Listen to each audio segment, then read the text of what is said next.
Hello, welcome to Get Your Mind On. I'm Lori Stohs. When you think about expectations, what comes to your mind? We all have certain expectations of certain things, certain people, and sometimes we get disappointed. And many times it's unrealistic to have expectations of others because we look at something from our view and expect everyone else to abide by it.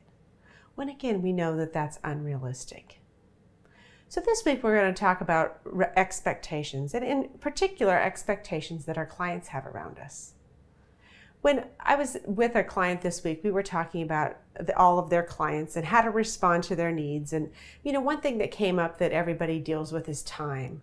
And wondering, gosh, I don't have enough time. But my clients keep calling, or potential prospects call, and they're always asking for something. How can I meet their expectations?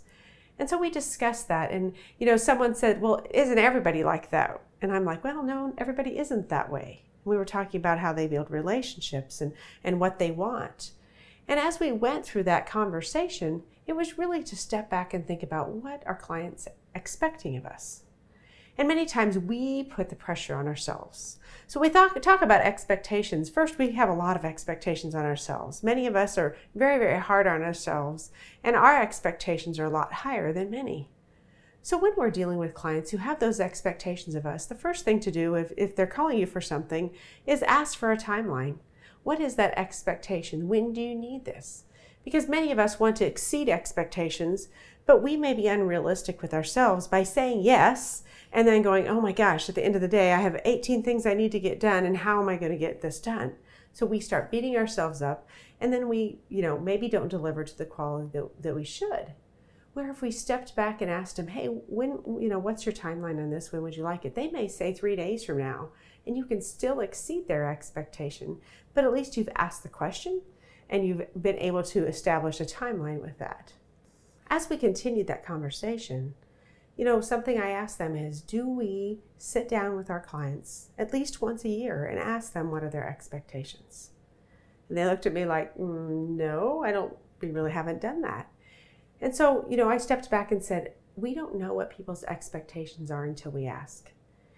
Very simple things. It could even be the expectation of how do you like to be communicated to? We know communication is critical and crucial. And today, with so many methods of communication, we have text, we have phone, we have email. There's numbers of things that if you step back with your client and sit down at least once a year and talk about all the different things.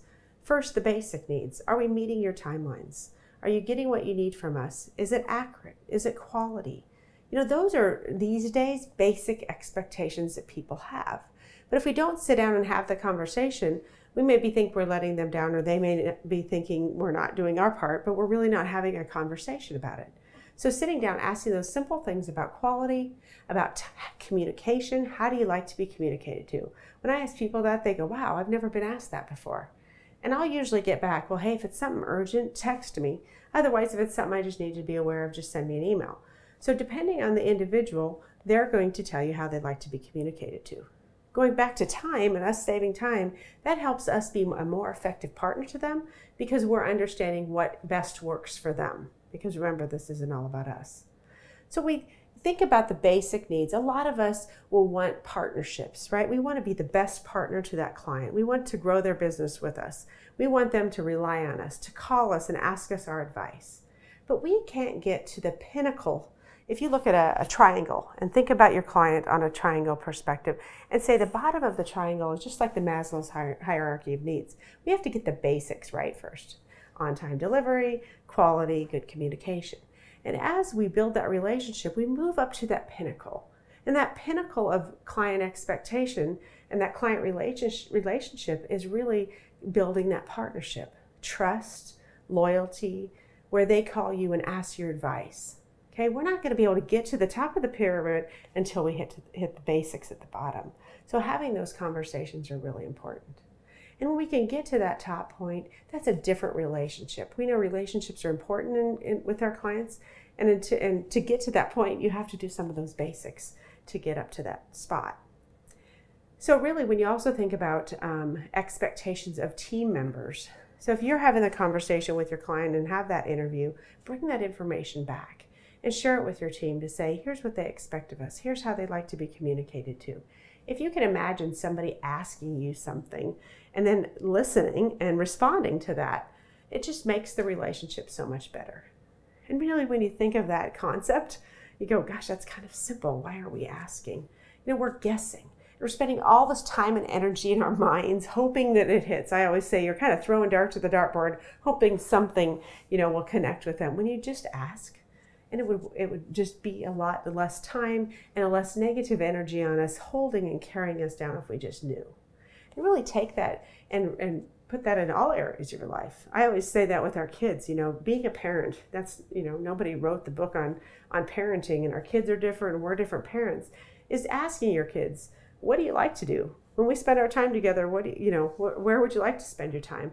I always did that, being a working mother and on the road a lot, it was wanting to, when we were together, to have quality time with them. So finally, I just started asking, hey, when we do this, do you like that or this? Because I thought something was important and they didn't really care. So here I was, wanting to meet all those expectations of them. When I just asked them, it made it a lot easier. Plus, they felt very valued that I even asked, their opinion.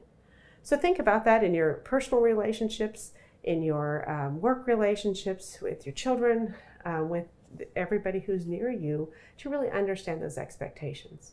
Because many times we may be getting disappointed because of unrealistic expectations when we haven't even had those conversations. So for positive charge this week, step back and think, what are your expectations first of you? Make sure they're realistic. Number 2, when you think about your clients and those relationships, have you sat down and done an annual review with them? And again, not just about the business, about other types of things like communication, asking them, like I said, how they feel to be communicated to, those types of things a little deeper. So again, expectations are important. We spend lots of time on expectations. We get disappointed many times, or we may feel like our client is disappointed. If we just take some time and ask the question, it'll be a lot easier to meet expectations. Thanks for joining us today, and remember to get your mind on.